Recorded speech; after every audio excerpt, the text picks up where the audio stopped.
From Washington, this is VOA News.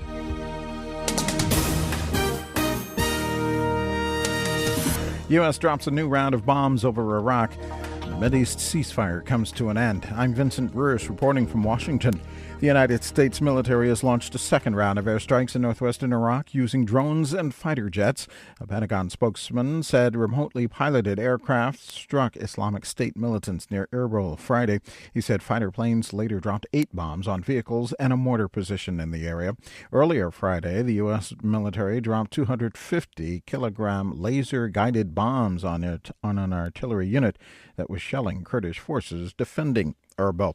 White House officials say reports of the dire and deteriorating situation of Iraqi Christians and Kurds, along with the gains made by militants in the past week, triggered President Barack Obama's decision to authorize airstrikes and other military action in Iraq. VOA White House correspondent Luis Ramirez has a report. It was a number of factors that finally brought President Obama to authorize U.S. warplanes to strike militants in Iraq. White House spokesman Josh Earnest said the urgent reports the president saw this week about the dire and deteriorating situation were the number one reason. The second reason is the intelligence the president has been receiving about the militants' advances toward the northern Kurdish city of Irbil, where the United States has a consulate and a number of military advisors. That also led to the president's conclusion that a more robust military action could be required to ensure the safety and security of those American officials in Irbil. Luis Ramirez, VOA News, at the White House. More in the story at voanews.com. Israel pounded Gaza with a series of airstrikes Friday after Hamas resumed rocket attacks against Israel when talks broke down on extending a 3-day truce.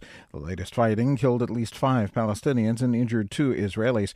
United Nations Secretary General Ban Ki-moon said he was deeply disappointed that the parties were unable to agree to an extension of the 3-day break in the violence in their talks in Cairo. Egypt, which is mediating the talks, said the negotiations were making progress and urged a new truce. However, Israel recalled its delegation from the discussions Friday and said it would not negotiate with the Palestinians while militants continued to fire missiles. Fighting between government forces and pro-Russian separatists in eastern Ukraine continued Friday as Ukraine's government proposed sanctions against dozens of Russian companies and citizens. A spokesman for Ukraine's National Security and Defense Council said Friday that 15 Ukrainian servicemen were killed and 79 wounded over the previous 24 hours in fighting in eastern Ukraine. A senior UN human rights official, Ivan Simonovich, on Friday told the UN Security Council a reign of fear and terror in areas under control of separatist rebels in eastern Ukraine.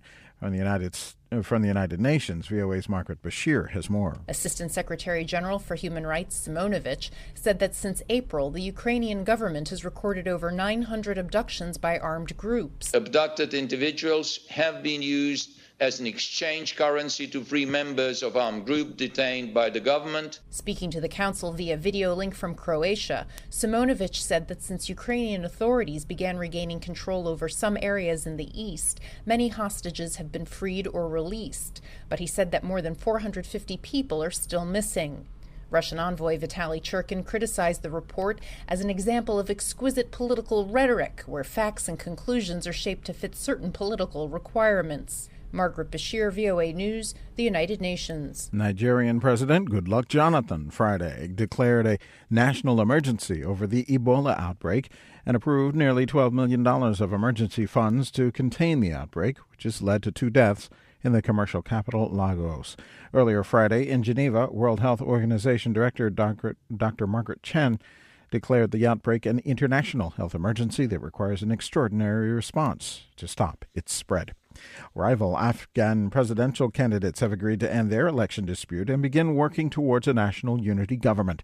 Abdullah and Ashraf Ghani have been deadlocked on the ongoing audit of 8 million votes cast during the presidential runoff, with only a fraction of ballots reviewed for irregularities so far. After holding a second day of talks with U.S. Secretary of State John Kerry in Kabul, the candidates on Friday signed an agreement saying they would cooperate on forming a national unity government. Stocks.